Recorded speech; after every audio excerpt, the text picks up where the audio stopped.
آیات سکینہ پڑھنا کیسا ہے اور اس کی طبیعت اور مزاج پر کیا اثر پڑتا ہے؟ آیات سکینہ پڑھنی چاہیے۔ جتنے بھی بے سکونی کی چیزیں ہوتی ہیں نا، اس میں آیات سکینہ پڑھنی چاہیے۔ غصے پہ قابو نہ پایا جا رہا ہو، ہمیشہ آیات سکینہ کا ورد کرنا چاہیے۔ امراض ہیں جنسی طور پہ، اخلاقی طور پہ، کسی بھی چیز میں بار بار ان آیات سکینہ کو، انہیں آیات سکون بھی کہتے ہیں۔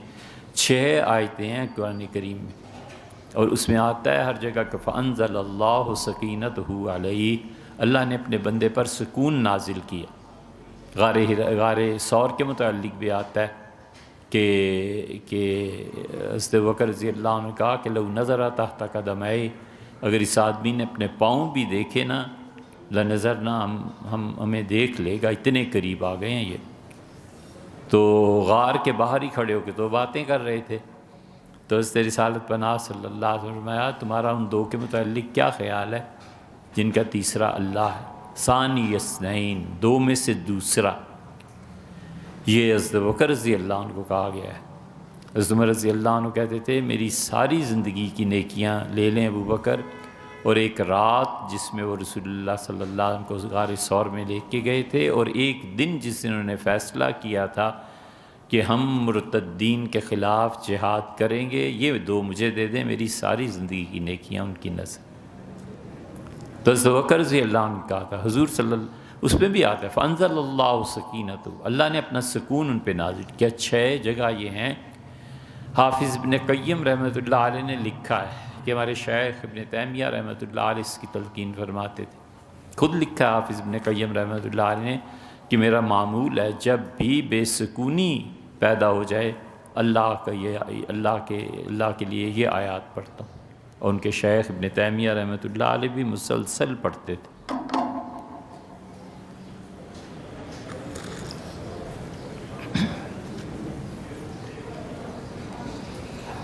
ان کے شیخ ابن تیمیہ رحمۃ اللہ علیہ بھی کثرت سے پڑھتے تھے۔ وہ کہتے تھے میرے شیخ پڑھتے تھے، فجر کی نماز کے بعد بیٹھتے تھے اور اشراق تک پڑھنے تک بیٹھے رہتے تھے اور اللہ کا ذکر کرتے تھے۔ بڑا مجاہدہ ہے، بہت مجاہدہ۔ تو ہم نے ایک مرتبہ سفر پہ جانا تھا تو میں حاضر ہوا، میں نے عرض کیا کہ حضرت وہ سفر، تو خاموش رہے، پڑھتے رہے۔ پھر اور جب اٹھے سارے اپنے معمولات سے فارغ ہو گئے تو میں نے کہا ناشتہ کر لیں، پھر سفر پہ جانا ہے۔ تو فرمایا میرا ناشتہ یہی ہے، جس دن یہ نہ ہو اس دن طبیعت بہت کمزور پڑ جاتی۔ تو اللہ کی یاد کثرت سے، ان آیات کا پڑھنا، آیات سکون کا پڑھنا، آیات شفا کا پڑھنا، یہ سب چیزیں کرنی چاہیے، یہ ضروری ہیں۔ یہ بے سکونی کا علاج ہے۔ اللہ اس کے نتیجے میں سکون نازل بھی کرتا ہے، اور اس کے نتیجے میں اللہ تعالیٰ اس بندے کی رہنمائی کرتا ہے کہ سکون کس چیز میں ہے، کس چیز کے استعمال میں۔ آپ کر کے دیکھیں، ایک صاحب کو بہت زیادہ ایک چیز پیش آ گئی تھی، تو ہم نے انہیں کہا کہ یہ آیات پڑھیں، آیات سکینہ اور آیات شفا، ان دونوں کو ملا کے پڑھتے رہتے تھے۔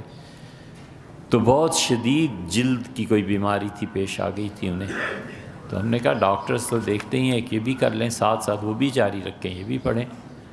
تو وہ چند دن بعد جانا ہوا تو وہ بالکل ٹھیک ہو گئے تھے، بس بعض جگہ پہ جسم میں، جلد میں چیزیں رہ گئی تھیں۔ تو ہم نے کہا یہ کیسے؟ تو انہوں نے کہا میں یہ آیات پڑھتا رہتا تھا، تو ایک مرتبہ سویا تو خواب میں کسی نے کہا کہ تمہاری جلد کو کیا ہو گیا ہے؟ میں نے کہا بیمار ہوں۔ اس نے کہا میں تمہیں ایک ایسی چیز بتاتا ہوں جس سے تم غافل ہو، اور اللہ تعالیٰ نے تمہارا سکون اس میں رکھا ہے۔ میں نے کہا کیا؟ اس نے کہا یہ تمہارے لان میں جو درخت لگا ہوا ہے نا، اس درخت کی شاخ کاٹو اور اپنے سارے جسم پہ وہ پتے پھیرتے رہو تو تم ٹھیک ہو جاؤ۔